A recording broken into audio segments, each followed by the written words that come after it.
Hello, everybody, and welcome to my live stream today. I'm sorry, I've been trying to do this for like 20 minutes. Initially, I was trying to live stream off my phone, and it was having a problem. So I had to switch, and then just now there was a message that the data wasn't on, but I've corrected that. I thank you for those of you who are already here. I appreciate it very much. In case you're new here, my name is Josephine Wandia. I'm Kenyan and I live in Kenya. I'm a mother, grandmother, sister, friend. Um, I go by many titles and I wear many faces and many masks. But right now, I'm just a concerned Kenyan YouTuber, content creator who's come here to discuss the event that happened recently. On that fateful night when the worst happened, I had gone for an official for a workshop, and I've been living with my sister's son, my nephew, and so I went with him because I didn't feel it right to leave him with somebody else since the person that I'd assigned to whom we'd agreed with that they'd come and look after the baby wasn't available. And so I carried him. I just took a chance and I was like, well, it's just going to be discussions and meetings, and baby being safe and happy is the most important thing. And I can't start looking for a person early in the morning, yet I have to be out of the house by around 5:30. And so I went with him. And it was an eventful day, and we had a good day, a successful day at work. And then it got to evening. And on the way home, actually, when we were at the workshop, because we're at a building that was in a place that was a bit elevated, and we could see the Ngong Hills, and I could personally see that there was a build up of clouds. And of course, it's been raining in Nairobi, and so even the moderators, the organizers of the show, did uh, say that it was better we finish on time, in fact, slightly earlier, and then get home so that people would not be caught up in the rain. And so I left with baby. The trip to town was uneventful because it was sunny and there was a bit of a jam, but the roads were okay. And we got to the city center, and there wasn't a looming sign of rain. We know it's rainy season, but there wasn't like very dark clouds and any sign that it was going to rain very heavily or anything. It was just that everybody had the usual rush to get home in the rainy season and get out of the city center before the rush got so hectic. And if you live in Nairobi and you use public means, even those who drive, we all know that around evening, come 5 to 7 p.m., it's usually very hectic. Whichever route you're going that has congestion on the roads and traffic jams, everybody wants to get out of that so that you get home early. I was particularly afraid because I was carrying a baby. My drive home normally takes around 2 to 3 hours. It can take 4 to 6 hours very easily in the rainy season. And I was thinking, I'm not in gumboots. Getting home, if it rains, you have to be in gumboots. I live off the road very far, and our roads are a total, absolute mess. If I tell you that when it rains heavily, no cars can pass. And so it's very common where I am that when it starts drizzling and it is rainy season, you'll just hear people driving out. They're either looking for parking, driving their cars out of their house so that they can take them somewhere safe, or wherever they are rushing back home so that they can be able to park their cars and their cars can remain safe and sit out the rain until the time it will be dry enough to drive out. And so I was worried that I'm going to come home. I also walk through patches of very dark area, and this being the rainy season, it's bound to be a bit more unsafe because people are closing business early, and there's an opportunity you're walking down dark roads alone. And so I got to the bus stage at the bus station. And because I was carrying a baby, and there's a courteousness that is among Kenyans, that if you're a woman who has a baby, you'll always be given first priority for onboarding vehicles, public transport vehicles. And so that was the first assistance that I got to escape the craze and the madness and the disaster that was to happen later that night. And so I get into the bus, and like I said, I had not seen any darkness in the clouds. I had not seen anything that was in any way indicating that there was going to be such a big storm. It's not that I was not looking up. I mean, you can normally sense the weather, even despite being in the center of the city and with all the tall buildings. And so I entered and I purposely sat on the front row seat. That's the seat that's next to the matatu tout, the conductor, or manamba, as we call them in Kenya popularly. And that was purposely so that when we got home, I'd come out with baby without having too much of a struggle. Plus, I was also carrying a bag that had some goodies, food for if he needed a snack on the way. And then I had his changing clothes and I had my paperwork. I mean, I just had stuff and a bag. So I needed to be in a seat where I could put it between my legs and know that it was safe and then hold baby. And when we got to our stage, because I anticipated it being the rainy season, even though this is a matatu that is popularly known not to carry excess passengers, it was bound to happen that there'd be excess passengers because of the weather. And true to form, immediately I sat down with baby and the matatu started filling up. And within like 10 minutes, it was filled to capacity and there were passengers still entering. And I was like, this is unusual for this. And everybody who entered just said, no, we're not going to get out. The rain that is coming, we are not going to get out. We are going to travel standing up. And so when the last passenger entered, I didn't believe it. I absolutely could not believe it. The rain fell. Like it had not even been drizzling, that you could say it had been drizzling, and then the people were afraid because people are still standing in the queues waiting, and the queues were long. Like I know it's usual, but when there's a rush, when everybody's rushing to go home quickly, the queues were very long. And that rain felt like it had been dropped off a bucket. In fact, I remember somebody commented within inside the matatu that Kenyans fear rain more than tear gas. And then another quipped back at him and said, well, we haven't had rain falling at the same time as tear gas, so that you'd know which one they feared the most. But well, this was just joking because they could afford to joke. We were already safely within a matatu that's known to uh, look for the best routes to get home. So, meaning we wouldn't be very late home and they were comfortable. At least they were out of that rain. And it rained very, very heavily. So since I live on the outskirts of Nairobi in Ruai, we came, there was rain throughout. We couldn't feel much of it, of course, while we were under the the expressway. But once we got onto bits of Mombasa Road and the roundabouts on on um, on what is it called, on Mombasa Road, we'd feel that the rain was heavy. But when we got to Utawala, there wasn't rain, and thankfully, because I was praying that there wasn't rain when we got to Ruai, and so I got home safely. I managed to find a friend who gave me a lift, and I got home safely, and I thank God that I got home in time. And then disaster struck, not only in Nairobi, but the outskirts of Nairobi also, and many parts of Kenya. And I'm sitting back, and because we are now getting the whole view of the of the magnitude of the floods in bits and pieces of news here and there. And I don't want to believe that this was allowed to happen because it was allowed to happen. Please pardon me a moment. I just remembered I need to share my love vlog on my WhatsApp. Okay, that's done. Thank you.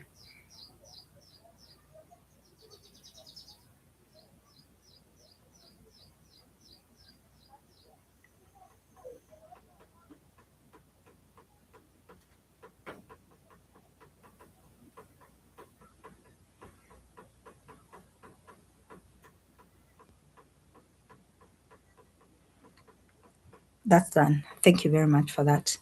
So, yes. And so the mayhem now began that night. And from the stories we are hearing, the rain just didn't stop. It did not stop. And I cannot imagine that between 6 o'clock must be around the time when I boarded the vehicle. And if I imagine the scenes that I have now witnessed that were happening around 8 o'clock, I'm very shocked. I'm very shocked at the level of carelessness that has been allowed by the administration of the city of Nairobi, because a lot of this could have been avoided. It is not the first time that we've had floods in Nairobi. It is not the first time that we have seen congestion of very high levels in all the roads because of the rain. But every time that this has happened, people have made suggestions, and it has been very notable to see where the problems are. In key roads, it has always been very noticeable, and people have made suggestions that on this certain on this road, the drainage needs to be channeled here so that this road can be opened up. At certain points, the rivers need to be widened so that the clogging can stop up. In certain places, the waters need to be diverted so that the clogging can stop up. And I don't want to believe that so much happened, that so much loss of life was experienced. And I strongly believe that we probably don't know the real numbers of the people who might have lost their lives because, again, of the very unfortunate fact that the stormwaters have been draining very, very far off. We know the Athi is carrying a lot of water. We know some of this stormwater is being carried through channels and spread out over great vast areas of land, which probably would not be visible by sight by persons standing on the ground unless drones were used or other aerial based crafts or instruments. This is very unfortunate. And I'd also like to imagine, I'd also not like to imagine how this has affected the wildlife in the parks and in the reserves. It must be very devastating. I know a lot of people have lost poultry, have lost cattle, have lost goats. I mean, the loss is can't be properly calculated right now, because I know a lot of various businesses have lost a lot of investment in either crops. I know the farmers. I've had people talking about the kind of loss that farmers have gotten into, and it's just very sad. I saw one person, a YouTuber, who was he was online for something else different because he's a reactor online, and he's a farmer, and he broke off, of course, to say, to give his condolences to the loss of lives and just give a brief mention about the floods in Kenya.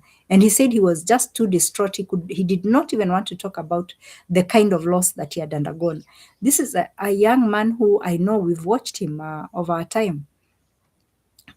In the last few months, he has been fully committed to setting up a garden so that they can sell fresh vegetables to clients as a means of living, to support and to boost his content creation.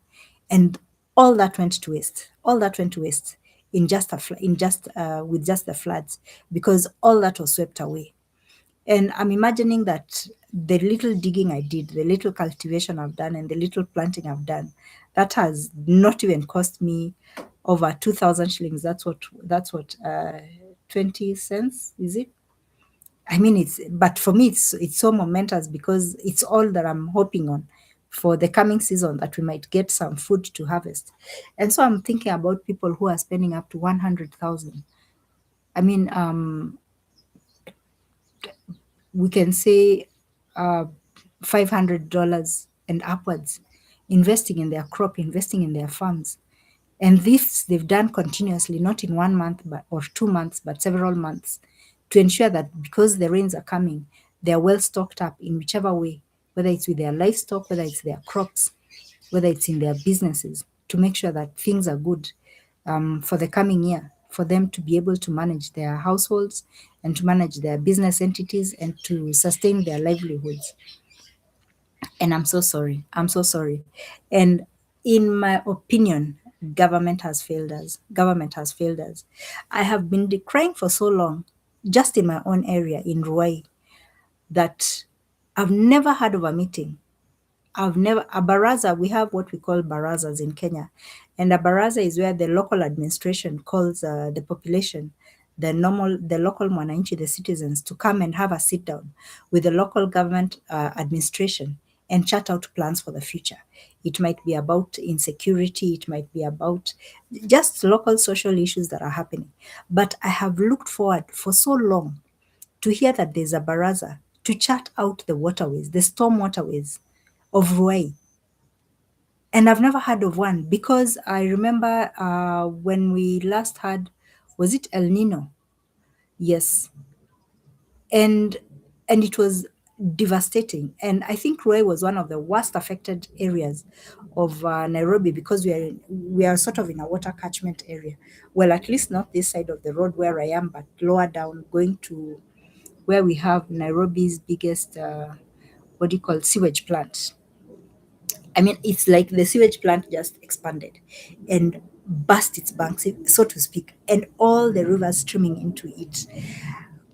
It it was so horrible. There were people being rescued by choppers. There were, I mean, there people who died in their houses.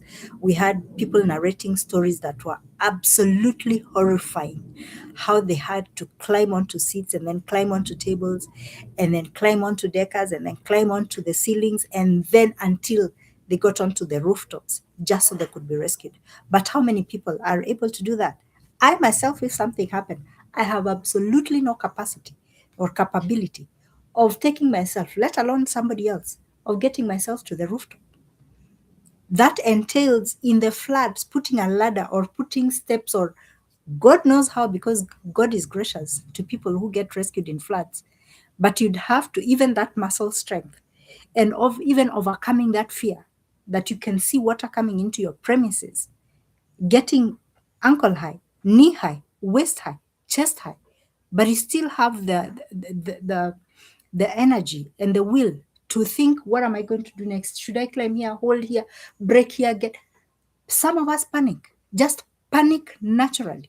And even worse still, if you have other people under your care. And so I was trying to imagine the number of people who must have been trapped in buildings, the number of homes I saw which had basements flooding.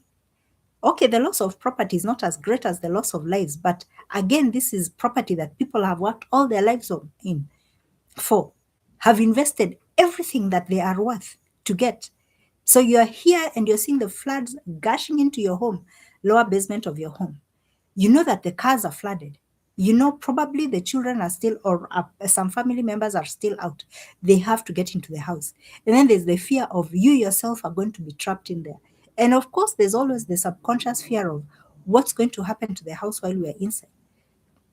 What's going to happen to the house? Is the foundation safe? Are we safe? How long is this going to last? Is it going to affect something? You know, you're going to be without power in a not very long while. And then there's always the fear of what are the electric poles going to do? Is it going to shock the people on the ground? I had an aunt who was caught up in around Yaya Center area. For those of you who are in Nairobi, you might know that. And we were praying for her throughout because I didn't catch the earlier bit of the conversation she was having with her family. And we thank God for the internet. I mean, we really thank God for online communication because it's able to let us know who's safe and where they are. And I think by the time I was struggling with my own ordeal to ensure that I got home with the baby safe and on time, because after I arrived home, I think I arrived home and we just stayed like, because I arrived home at around 8:15 to 8:30, and by 9 o'clock the heavens opened, and it was one of the heaviest downpours that we've had in this season. And so my aunt was in a matatu, and their matatu was one of the scenes that we are now seeing, where they had stalled in the jam and the water had gotten to waist high levels. They are stuck inside. Of course, a whole convoy of cars is stuck to the front and to the back. And you know, these are places where you don't know. And then Nairobi already has potholes. Nairobi already has drainages that do not have fillers on top. What do you call it? They don't have you know where the water is supposed to drain, which is already clogged by the way.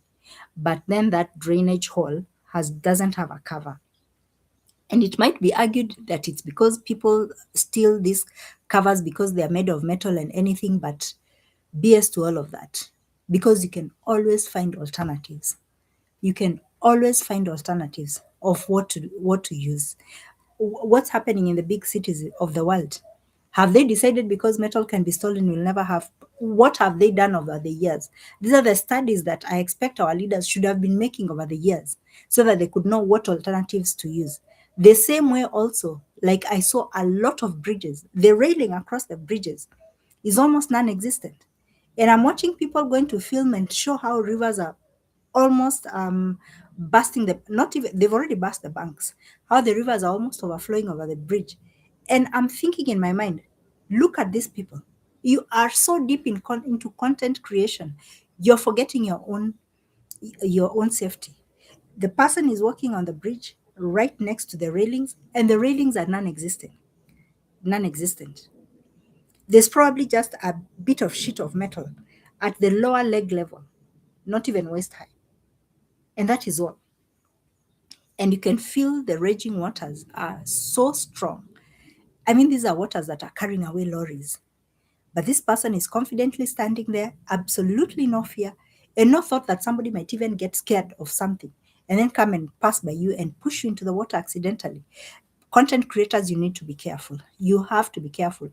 Put your security first, put your safety first before you go into selling out and sending out the content creation. So back to my aunt. And so she narrated to us how they were afraid of coming out of the car because you don't know where you're going to step into a manhole or where you're going to step into a pothole and sink or lose your step and then get carried by the current. And so a lot of kudos to all Kenyans who in this season, in this time of emergency, came out and stood out like heroes.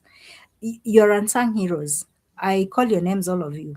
I'm so proud of you. May God bless you wherever you are at your point of need. And at any time, may you be blessed beyond reach of anything coming against your blessings to come and block that, because what you did was so commendable. And so she told us that either passers-by or people who work in those areas and know that place, but just good citizens decided to assist them. And so there are men who sacrificed themselves and said they'd walk slowly towards the matatus, feeling the ground. And these are people who are totally risking their lives so that they could save others. And you go creeping slowly, slowly, slowly, holding other people's hands. They form a chain of hands and reach the matatu and then urge you to start coming out one by one. And the rule is that all of you have to step where these same people are stepping, where it's already known to be safe, and to walk slowly until you get to the curb where it's much safer so that your lives may be rescued. And I could not imagine how horrifying that must have been. Because if there's something that is scary, it is water, it is raging waters. And the thing is, I'm trying to imagine where Yaya Center is and to imagine the nearest river. One thing for sure about water is that it flows with the lay of the land. And so, are you telling me that for as long as Nairobi has been, with all these elected leaders we have, with these governments that come and go, there are no planners in the whole of Kenya who have ever sat down to think this city, this city, this city, this city. Let us look at the lay of the land for these cities. What are the gradients? Where do they slope towards? Where should we divert our waters towards? What should we do to control places where if there was very heavy rainfall, the channels that are taking out the water would not be sufficient? How can we widen this? What other options can we use? What else can we do to how? And you see, I keep on saying that corruption is the biggest killer of Kenyans. In short, it's not just the biggest disease of Kenyans, it is also the killer of Kenyans. Because I know we have a lot of educated people in this country. I know we have experts. We have Kenyans going all over the globe and being sung as heroes for creating the best networks for nations out there. And you know me, I was so shocked when I first learned that it is Kenyans who are behind some of the super highways that we have in certain countries that are developed. Yes, but they do this because some of them also know they could not be employed back here. Their wealth of information, their wealth of wisdom, their wealth of education would not be appreciated as it should be if they don't have the proper connections. And it's a high time that we stop the corruption so that persons like this can come back into the country, and even those who are here can be utilized to the fullest so that their thoughts, their suggestions can be converted into reality, into action, and they can help to save lives. I know very well that even now, as I sit here, there are so many young men and women, or even senior citizens, it doesn't matter, but we have very many citizens. If I, as Josephine, a layperson, a very ordinary woman on the street, I have already seen this disaster coming, and I have sung it so many times that I know how the lay of the land is within several what kilometers around me. I'm no expert of anything, but I can see that if certain channels were dug in certain places, would not get flooded. We would not get floods near where I am. There wouldn't be. The storm waters would be diverted, and they be diverted in such a manner that no matter how heavily it rains, our roads would still remain passable. There'd still be pathways for people. Homes would still be able not to get flooded, because if your home is flooding, you just simply know that the nearest stormwater way that we have near my house is to the left, so many meters away. I need to dig some pipes here, and then I need to dig a drainage here, and then I need to do this. It would be very easy.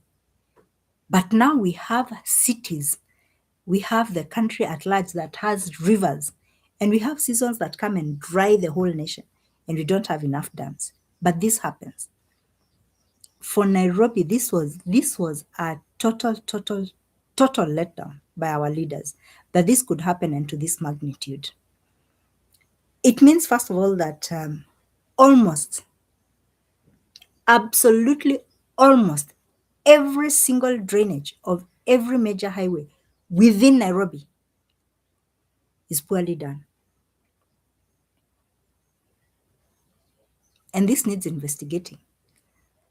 Who are these contractors that are being given work to construct our roads for us? How could they not have that planned? How are the expressways flooding? How are estates flooding over and over again? What is it that has never been learned about Nairobi Dam overflowing into the river, and then the river coming into Nairobi West and South Sea and all that? How is it that over the years nothing has been done? Where are the monies going? Where is our emergency relief money going? What is it used for? The military being called in is a very good move, yes. But at an earlier point, why was it not necessary for such plans to be put in place, that we have county governments asking the government if military could come and assist the wananchi to guide them? If the military is the best expert, it shouldn't just be called on matters of of emergency. It's available for us. And at such times, it might have been wise to prevent this in advance, and not when it has happened. Then now you're in a flurry of action. We are going to do this, and we're going to do this, and we're going to do this. No, no, no, no, no, no. And it's so scary now that you hear that we have crocodiles. I know the rangers are saying that there are no wild animals, there are no crocodiles, there are no wild snakes that have gotten out of the parks, but no, I wouldn't believe that. The floods carry everything and anything, and every animal is out to survive. And so there should be public alerts for people in different places, for wildlife that is also escaping the floods, which is going to come into spaces which are residential areas. There should be a very high alert out for that. And they'll be looking for places to hide, especially at night. That's when they are going to be most mobile, looking around. And then they are also seeking food. They're hungry because their natural environment has been severely affected.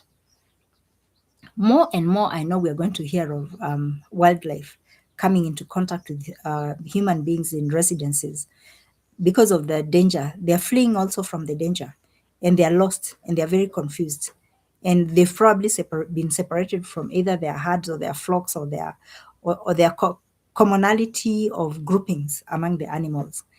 So a lot needs to be taught. There needs to be a lot of sensitization for citizens to know how to keep safe in this instance. But again, like I had said, we also have a duty, we as citizens, to take up the mantle and do a lot for ourselves. Where we know that it is possible to bank up, to create levees if it's possible, to create gullies if it's possible, to channel water if it's possible, and in the dry season. And in the dry season, we are called upon in the Bible to be as wise as the ant. Do your preparation in advance, not when disaster has struck. We should also try, where possible, to amass as much sensitization among ourselves that we can pressurize our elected persons. I said I refrain from calling them leaders because they are no longer leading us. I, I beg to be forgiven, but I don't feel led. I don't feel led by a lot of the elected persons that we have. Those elected persons, we should be able to put so much pressure into them that they're making the correct decisions for us. They are allaying disaster for us in so many ways. We won't talk about the disaster that we already have in education, with strikes going on left, right, and center affecting our children's education. But now this is a natural disaster. And natural disasters, if it was an earthquake, that would be something different because this is unforeseen, usually unforeseen. But this is a flood. I mean, I remember some time back when we even had a wrong forecast. There's going to be rain, no, there's not going to be rain there might be rain. What's this? Who are these people who are hired as experts into government? Where are they being found? It boils down to corruption. As long as we have a corruption running through the veins of the structures of leadership, we are going to be very, very adversely affected by things that go haywire when the wrong people have been put into the right places and then they are asked to make decisions on behalf of the population because they'll make wrong choices. Wrong is their middle name. So when corruption puts people into power, into positions of power that they don't deserve to be, they have absolutely no qualification to be in, and then you sideline those who have the qualifications and expect them to do the nitty gritty, and then have those who are put in the positions that deserve, that require output on a personal level, on a professional level, day to day. When you have this person just sitting there and keeping on asking his juniors, their juniors, what should I do about this? What should I do about? They get tired, and at one point they'll just be giving run of the mill information for you to just keep on moving, but they'll not do their best because they know very well that my professional capacity is not being utilized. It's being underrated for the purpose of pushing you into power and pushing you into money and pushing you into wealth. While I sit back here and in every document that I produce that has all the decisions or has all the answers to the questions required, has all the solutions to the problems, you are signing and I'm getting no credit for it. People get tired. People do get tired. And so I'm hoping that it's not even about the next elections yet. Right now, as we sit, a lot needs to be done to reduce the corruption. And we don't even want to talk about the other side of the corruption, get into the politics of it all. When it comes to now political madness of the whole situation, we need to change. Kenya has got so much capacity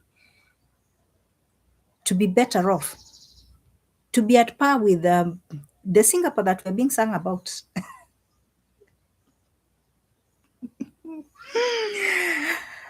For those of you who might be watching this and wondering what it is that Kenyans are talking about Singapore, oh my goodness. It's just a joke that is in the air. Yeah. We could be Singapore. We wouldn't need to be going to Singapore. We could be Singapore if we sat down and got our act right. Yeah, oh yes, by far. We'd be strides ahead of Singapore if we had our act together. We have every single potential to to outdo Singapore by far, by far, far, far, far much. But again, everything is stifled by the chokehold that we have of corruption in this country. It's everywhere. And when we call it a disease, it's a virus.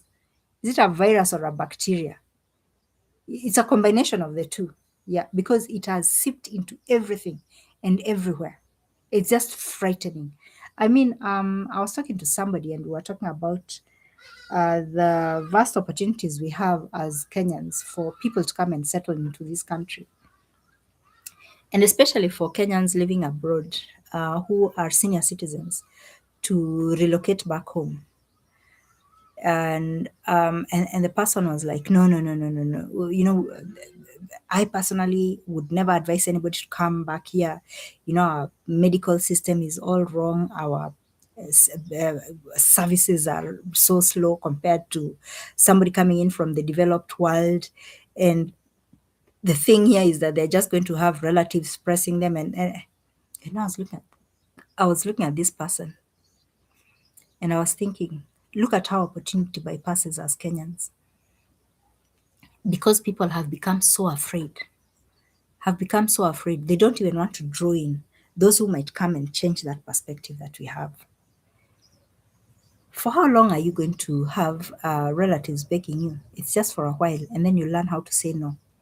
For how long is the health sector going to affect you because you can't get good medication or you can't get good treatment or anything? After a while, you learn how to use the public services and how to bypass some of the private hospitals that might be just draining you and not doing anything, just treating you the same as the public hospital.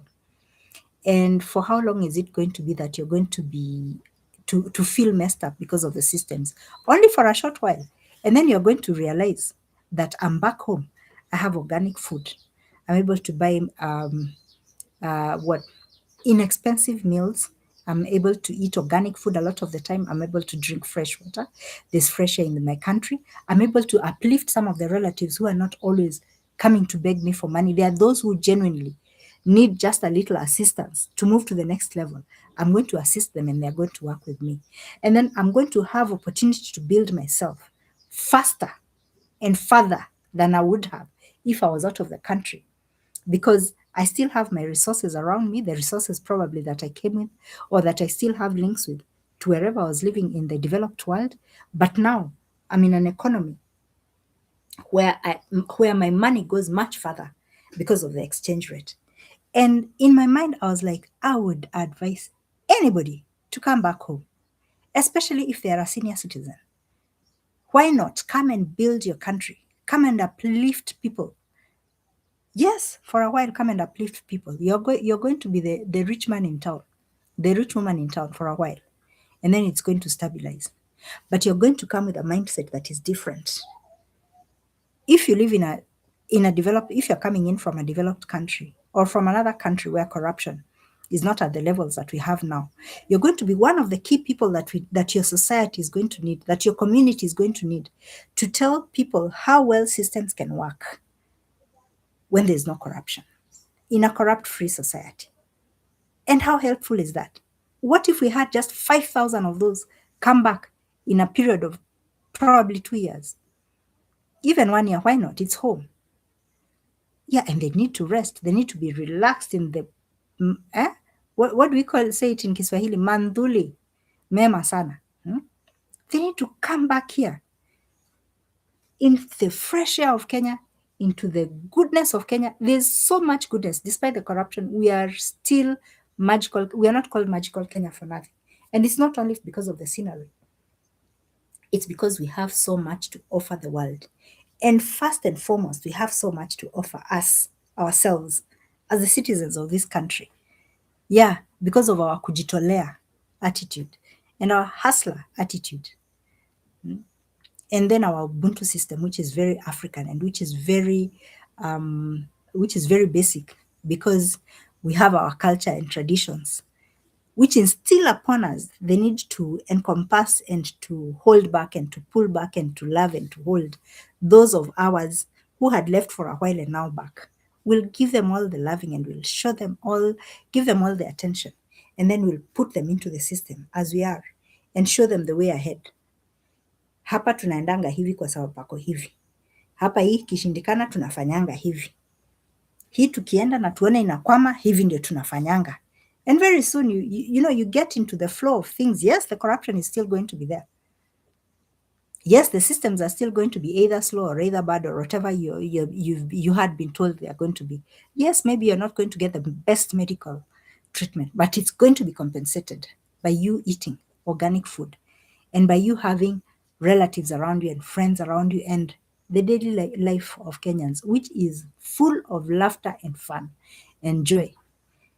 This is one of the things of which I am so proud to be Kenyan, because we know now how to laugh at ourselves, how to laugh at our own situations. Right now, of course, this is no laughing matter. But even in this disaster, we do have instances where we must sit and laugh because somebody has made a joke out of it.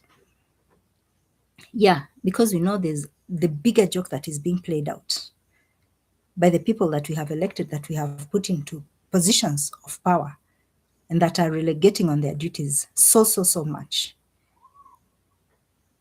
And at what cost? Our lives, our livelihoods, our hope, our trust. Huh? Very unfortunate. Very unfortunate. I really wish that this will change. I've seen rivers overflowing, busting their banks and stretching. How long has the Yala incident been talked about? The bursting of rivers, of banks of rivers in Kisumu region, Nyahero. How long has this gone on? For years and years. What would be so difficult with relocating these persons? We've had settlements being created in Kenya for so many years. What happened to that? Create settler schemes again. But on a national level, with all things considered, if these people are of this tribe, get a place to settle them that is within their community. Do not take them so far off that if they're Luos, you're going to take them to Eldoret or Kitale or some distant place where they don't have their grandfathers and great-grandfathers' graves within sight. No. And their children and their relatives, no. You take them within a region where they can still come back to their roots in certain seasons and pay homage to the land that looked after them when things were not so bad. Because in times to come, we do not know what the future has. Maybe in times to come, there will be such a scarcity of water. Flooding will never be the problem. The problem will be fires. And the places that are now being evaded, that are now being feared, that are now needing to have evacuations, might be the places that are going to be the only places where people can escape to. Maybe they are the only places that are going to be habitable, because once water used to stand still in that place. And so maybe they'll be the only water catchment areas or the only safe places to be at. Maybe in a coming day, higher grounds will no longer be safe because of one thing or another. It's always important to plan 10, 100 years ahead. What's wrong with that? I know my grandfather used to tell me that we Africans plan for next year. The white man plans 10 years to come, but the Chinese plans 10 generations to come. And I've sort of seen the wisdom of that. He might not have meant the Chinese, but as I grow older, I've seen that there are many ways. The perspective with which we do planning for the future matters. We must stop very much planning for ourselves and just planning for ourselves in the first generation after us. We must go to the second, third. And how much so then as a government? As a government, we should be, the government and the people in power should be looking 10 generations ahead to forestall dangers that they know that might be coming up ahead. That's what development is all about. And that's why we are not developing as a society. We are not developing as fast as a country, despite all the potential that we have. But manpower potential, that has not been compromised with. We still have intact manpower capacity to take this country to the next level and beyond. In fact, beyond expectation. But the opportunity for that manpower is very limited, is very limited. And I know very much that a lot of experts are just seated around us, jobless, frustrated, in jobs that utilize them very minimally. But they never get opportunity to be asked, would you try and showcase your prowess for us? Just do it. And if we see that it is workable, we can give you this amount as a reward. If anybody tried that, if we had philanthropists giving out awards for people coming up with award-winning ideas of how, for example, to stem floods in this country, or even in certain towns only, or even in certain hoods only, I can bet you that you'd be shocked at what you'd see. There are people who are ingenious Kenyans, just very ordinary Kenyans, but up here, they have little machines running, little computers. But because nobody is asking, and everyone wants to be appreciated, wants to be rewarded for what they are doing. And what you're doing is going to save thousands, hundreds of thousands of lives. So it would be good if you'd be rewarded for the first try, just the thought of it, get a small reward, and then tell them, you know what? I have something bigger.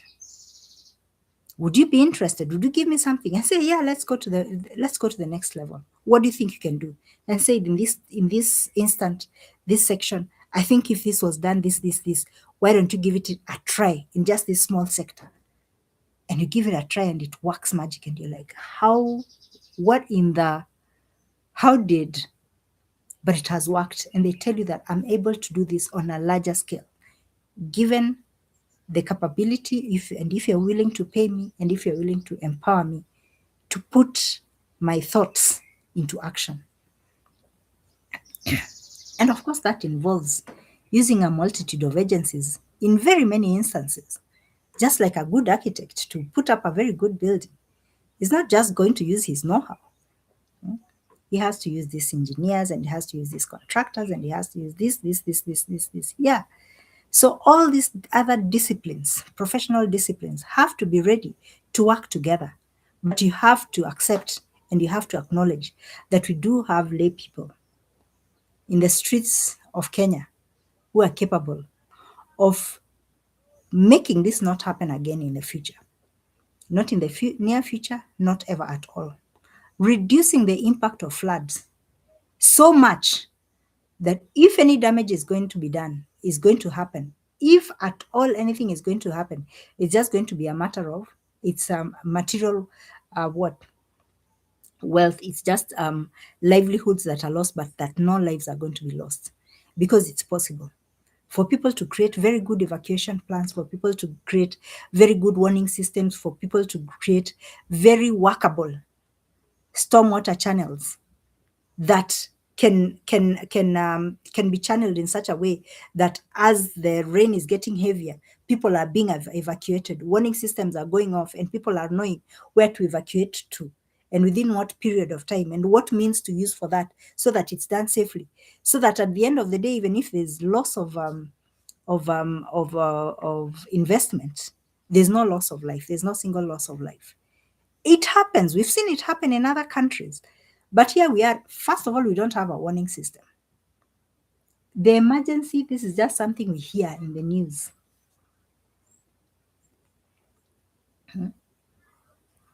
No. It shouldn't continue like this. We should have proper warning systems. Right now, what's happening? Compensation. Apart from insurance, yes. But how many people are going to be compensated for what has happened? And of course, floods are a natural disaster. I don't know, but the last I checked, and maybe it's because I was insurance a long time ago, that was not covered. Unless there's a special caveat probably that has been added by certain insurance organizations and entities that allow that. It's very, very sad. But again, even despite that, there's a trauma that cannot be quantified. There's the level of trauma that people have undergone, citizens, and not only citizens, but also residents of this country, um, even displaced persons living in this country. Who's going to cater for that? Because that is a very, very important aspect that needs to be looked after, to be looked into. The people that were in some of these cars where others lost lives, the people that were rescued, even if their vehicles were almost at the point of being what swept away by the waters, the people that were in public vehicles, even if the storm waters bypassed them, but they were able to be rescued. But the trauma they underwent in that minute, the people whose homes are totally submerged, was totally submerged for hours on end. You know, it's so scary when you have your family, you have your children, you have the elderly around you, and the waters are rising. And the only escape route you know is where the water is coming from. I saw some of the horrendous videos that people were posting online on social media, and I was shivering just looking at them. I don't even want to watch some of them. I don't want to watch some of them because I'm afraid of what I'm going to see. And this is me days later, very far from the action, not at all involved with the action. But what I'm seeing is so horrifying. And I have to conjure up in my mind situations of what worse could have happened. Because we're just seeing the water gushing in, yes, into these basements and into these places and into these streets where the water is rising. And I don't want to see further because I'm imagining what more could have happened. Am I going to see people being swept away? Am I going to see those basements get totally flooded? And you have all sorts of imagination in your mind. Was there somebody there? Was there somebody maybe who was trying to run through? Was there somebody trying to get something from their car, trying to get something? And as for the businesses, what about the people who thought, let me run into my shop, not knowing that the waters are coming in that way and they're going to forestall to to stall right where your shop is and then start um, what flooding where you are, and there's no escape route except where the water is coming from. And I think some of these, what can I say?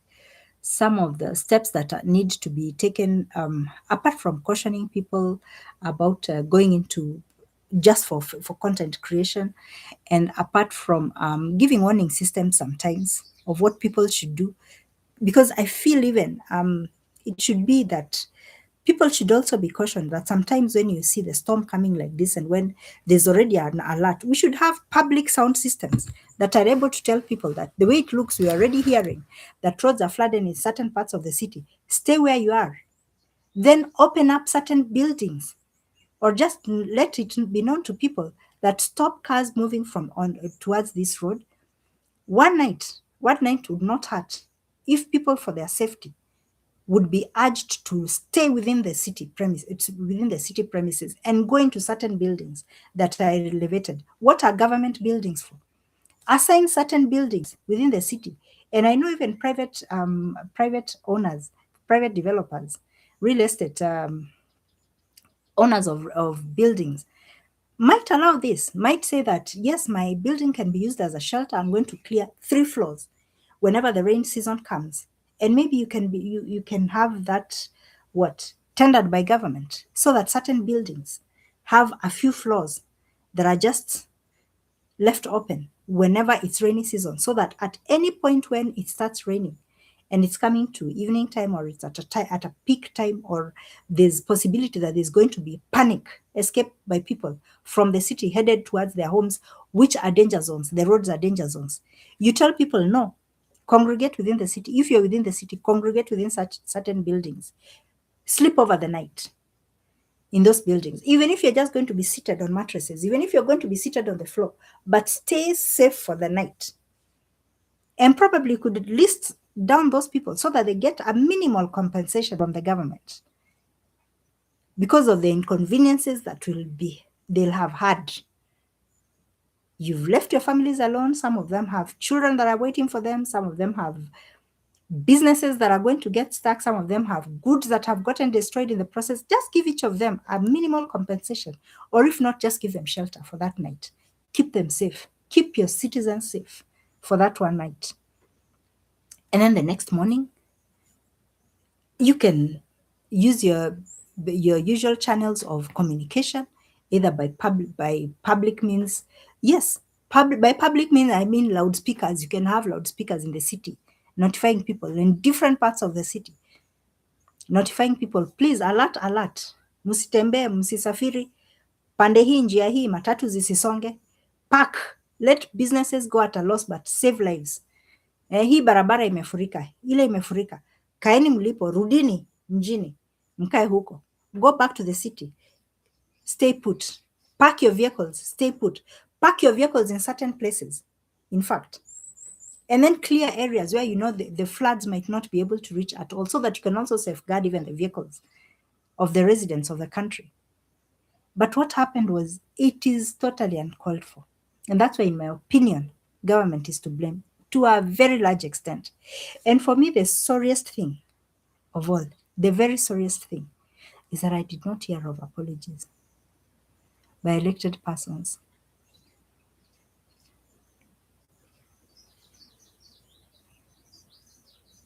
Just a poleni. Sorry, this happened.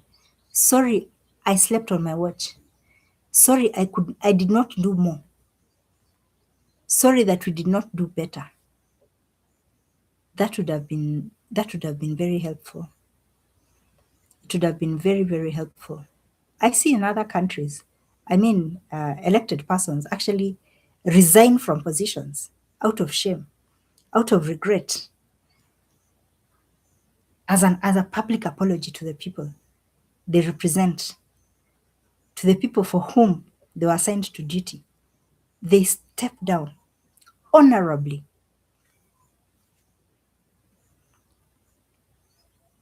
Is this something that we should stop waiting for in this country, in this magical Kenya?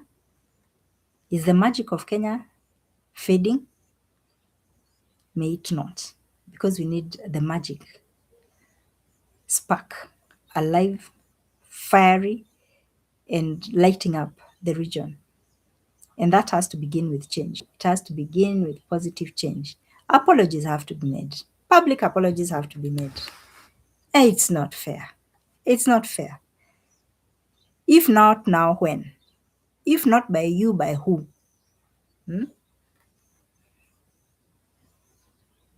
Yeah, as the Catholic song says, kama siyo sisi, kama siyo mimi, kama siyo wewe, kama siyo sisi wa Kristu, nani atangaze Injili? Yeah, who will spread the word? If not you, if not me, if not us. In a different context, yes, not evangelizing. But who is going to be the one who's going to stand up and say, I'm sorry on behalf of my system that this happened. I apologize on behalf of my system, on behalf of my backup, that we failed to do this. I sincerely regret that this happened under my watch. And we promise that we are going to do better. Oh, the promises, of course. I'm not going to be among the ones listening to the promises, because they come here and go out there, because we know the promises don't work. But can you try to be seen to make some action? I saw people complaining about on Thika Road. There's a section that was flooded, and an excavator had been sent. I don't want to clear what, but I saw persons asking, why didn't they just bring a water pump? And it made so much sense, because I don't know whether that worked. Having the excavator there worked, but some things it's just about common logic, common sense. You bring a water pump, a high-powered water pump, and pump the water out of the flooded place for the now into the place that has a drainage. And then later on, you can now think about clogging the system. Because with the floods, you don't know what has clogged up the system. That can't be just pulled out suddenly. Because some of these systems are going to take very long, for the drainage to be cleared right from the start where the drainage needs to start to the end, for the entire drainage to be cleaned out. It's going to take a while. I mean, I see examples even here in Ruai just going to the stage. Yeah, there's stagnation of water. And that's left 10 years. 10 years we've complained about the water being stagnant in the same place. And elected persons come and go, and the water remains there. So now take this to a greater magnitude countrywide and see how water stagnates in places, government after government after government after government after government, and there's no cleanup being done. There's no what there are no measures being taken to allay that or to divert that or to find ways of overcoming that issue. It's just we are going to plan this and we are going to do this and talk, talk, talk, talk, talk, little action. So my time is up. Again, sincerest condolences to all who lost loved ones in the floods, to all of you who lost property, investments, livelihoods. I'm very sorry for your loss. And we are praying that even though if there'll be some compensation, fine. If there's not going to be any compensation, that God may open channels for you to be able to recoup your finances and be able to start something and continue without too much of a challenge, which is what we can see for many people who are affected. And for the rest of you who are still in places where there's a lot of potential danger from the ongoing rains, may you remain safe. May you remain safe as you go about your daily business, because life must go on. Children must continue going to school. We must go on, continue going to work. We must visit one another. Social life must go on. And we also need the rains for the crops, for the environment. So we pray that there'll be a good balance, and that our persons in power and our elected persons may have a rethink. They may get some sanity, that there may be some higher level of morality that enters their minds when they are considering the populations, the people for whom they work, that they may remember us and remember us positively, because their main purpose is to serve us.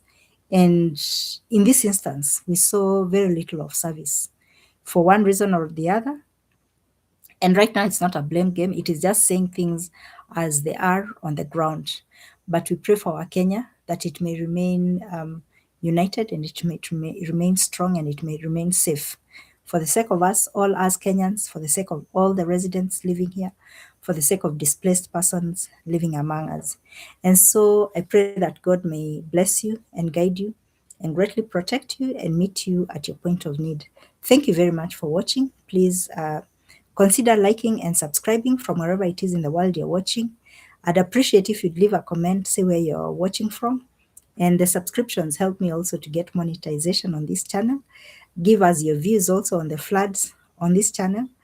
Anytime you need to, come back, tell a friend about this channel at Wandia Josephine.